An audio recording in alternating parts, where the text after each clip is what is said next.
Memberikan syiar Islam kepada masyarakat awam tentu sudah banyak dilakukan.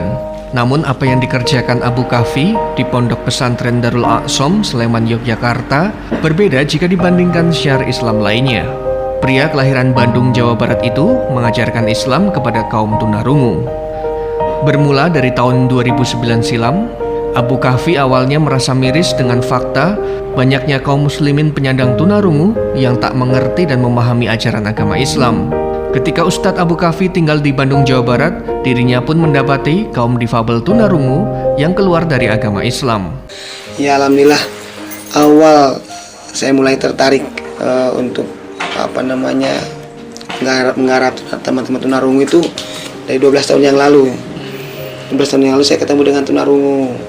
Baru paham juga itu tunarungu seperti itu keadaannya. Saya baru ketemu, ternyata ya Allah, mereka itu masih kurang yang perhatian kepada mereka tentang agamanya. Masih jarang anak-anak tunarungu, orang tunarungu yang memahami agama. Karena memang belum ada ustadz yang bisa berisyarat atau mengajarkan agama dengan isyarat kepada mereka. Saya merasa terpanggil, apalagi ada di kalangan tunarungu ada yang keluar dari agama gara-gara nggak paham agama itu, nggak tahu agama. Banyak yang keluar dari Islam gitu. Saya merasa terpanggil. Alhamdulillah, sejak saat itu saya mencari tunarungu di Bandung itu, dapat 2 orang, dibawa ke pondok, dibawa latihan olahraga. Belum bisa belajar karena belum bisa isyarat. Tiap hari belajar isyarat dari mereka, seminggu, 2 minggu, sebulan udah mulai ya lancar. Baru bulan kedua itu udah mulai menggarap mereka, mendatangkan mereka ke rumah untuk taklim, untuk belajar agama di rumah. Tatkala Abu Kahfi memenuhi seruan Ilahi Robi untuk berziarah ke Tanah Suci di tahun 2009 silam, dirinya sempat takjub dengan keberadaan pusat penghafal Al-Quran, Al-Ridwan, yang dikhususkan bagi tunarungu. Kaum muslimin yang menderita tuli di Taif, sekitar 100 km dari Makkah Al-Mukarramah, mampu menghafalkan Al-Quran dengan bahasa isyarat. Hal itu yang menjadi inspirasi Abu Kahfi sekembalinya ke tanah air. Awalnya dulu kita tidak memperkenalkan Al-Quran kepada mereka, memang agak sedikit sulit untuk memberikan pengertian kepada mereka. Al-Quran itu bagi mereka, Al-Quran itu memang menakutkan lah, wah bukunya nggak kenal ya, bahasanya pun gitu kan. Jangankan untuk Al-Quran, bahasa redaksi Indonesia apalagi Inggris, buat mereka itu jarang yang tahu arti maknanya. Nah, jadi agak sulit untuk mengenal Al-Quran. Jadi kita kenalkan keilmuan fikih-fikih yang sederhana buat mereka, panduan kehidupan buat mereka. Nah, pertama kali saya mengenalkan Al-Quran kepada mereka itu di 1,5 tahun yang lalu itu. Saya kan dulu sering warawiri ke Mekah untuk jamaah umroh ya. Ketemu dengan di sana tunarungu yang di Mekah sana, di Madinah sana. Ternyata mereka berbahasanya Arab, ada huruf Arab. Saya bilang, "Ismuka, nama kamu siapa?"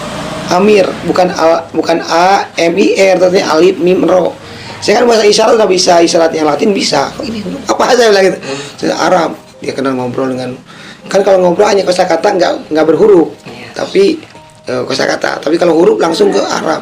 Saya belajar di situ baru paham bahwa tunarungu ini yang di Arab, di negara-negara Arab mereka memakai huruf hijaiyah Arab. Ngaji Al-Qurannya Al-Quran biasa dengan huruf Arab. Baru punya pikiran Indonesia itu ngomong Indonesia, tapi tetap ngaji pun bahasa Arab. Orang normalnya sama saja, tunarungu pun harus bisa isyarat Arab untuk ngaji itu Arabnya. Saya ngambil metode dari sana, alhamdulillah saya kenalkan kepada mereka. Ternyata mereka lebih menjiwai dan lebih nyaman dengan isyarat Arab daripada dengan oral. Karena sementara ini kan dulunya anak-anak itu dipaksa untuk ngaji itu dengan oral, batasanya, al-fatihahnya, baca juz amaknya dengan oral gitu. Jadi saya kesulitan untuk mengajarkan dan untuk dipelajarinya, juga nggak ada standarisasi kebenarannya. Ya, pendengar, saat ini saya berada di Pondok Pesantren Penghafal Quran Darul Aqsom yang merupakan pondok pesantren untuk penyandang disabilitas tunarungu. Dan saat ini ada aktivitas kegiatan mengaji di pondok pesantren ini yang dipimpin langsung oleh pemimpin pondok pesantren. Kita akan melihat sejenak apa saja kegiatan yang dilakukan oleh santri tunarungu di pondok pesantren Darul Aqsom Yogyakarta. Darul A'som atau yang secara harfiah berarti rumah bagi orang tuli, menjadi wahana perjuangan Abu Kahfi dalam menyiarkan Islam kepada para tunarungu. Sempat membina kaum tuli di Bandung, Jawa Barat, Abu Kahfi kemudian membulatkan tekadnya, hijrah dan menetap di Yogyakarta.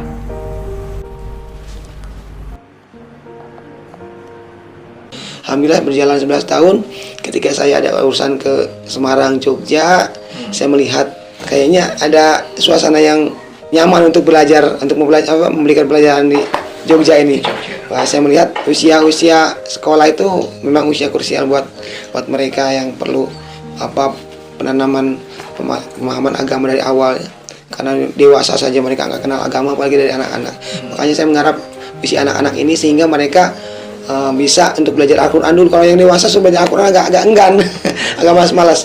Kalau masuk ke anak-anak, alhamdulillah mereka senang. Nah, satu tahun yang lalu saya itu 19 September 2019 mulailah saya mulai mengawali di Bantul. Saya kasih pinjam ruko 2 lantai oleh teman yang di Bantul itu. Diawali dari 2 santri, bahkan yang satu tunaganda sebetulnya, bukan hanya tunarungu ya. Oleh 2 santri, seminggu datang ada lagi, 2 minggu sampai 6 bulan. Media, ada satu media swasta yang meliput, mengetahui keberadaan kami, sehingga mulailah dari situ dikenal. Itu alhamdulillah sekarang dari mulai 6 bulan itu 15 orang, sekarang 1,5 tahun itu ada 59 orang. Lewat Darul A'som, pria berusia 47 tahun tersebut meniti jalan dakwah untuk meningkatkan keislaman kaum tuli. Jalan sunyi yang ditempuh Abu Kahfi dengan melibatkan keluarganya perlahan-lahan telah mengangkat nama Darul A'som itu sendiri.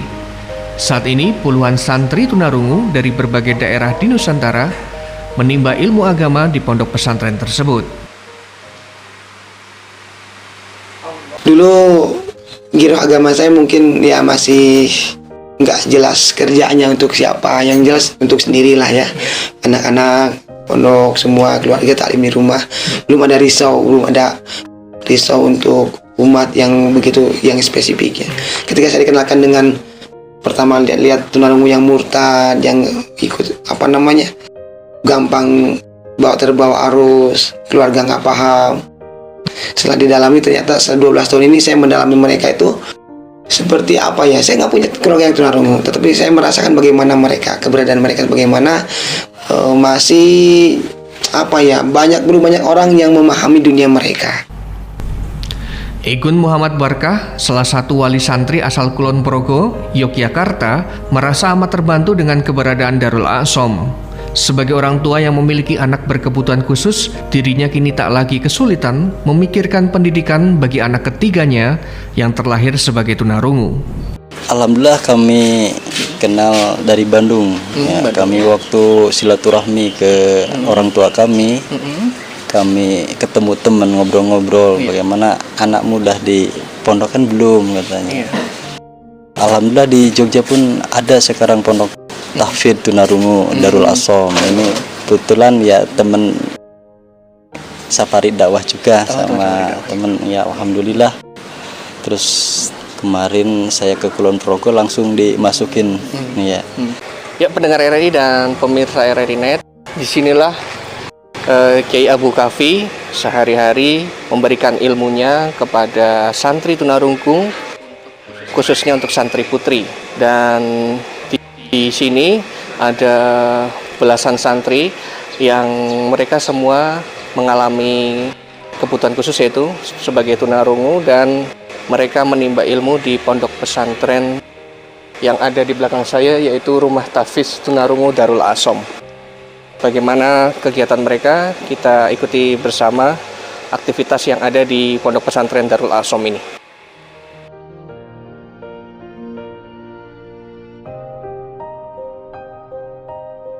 Di tengah semangat Abu Kahfi melakukan syiar Islam kepada kaum tuli, satu hal yang patut diapresiasi adalah Abu Kahfi telah menemukan jalannya sendiri untuk mencetak generasi Qur'ani, meski jalan itu terus terasa sunyi.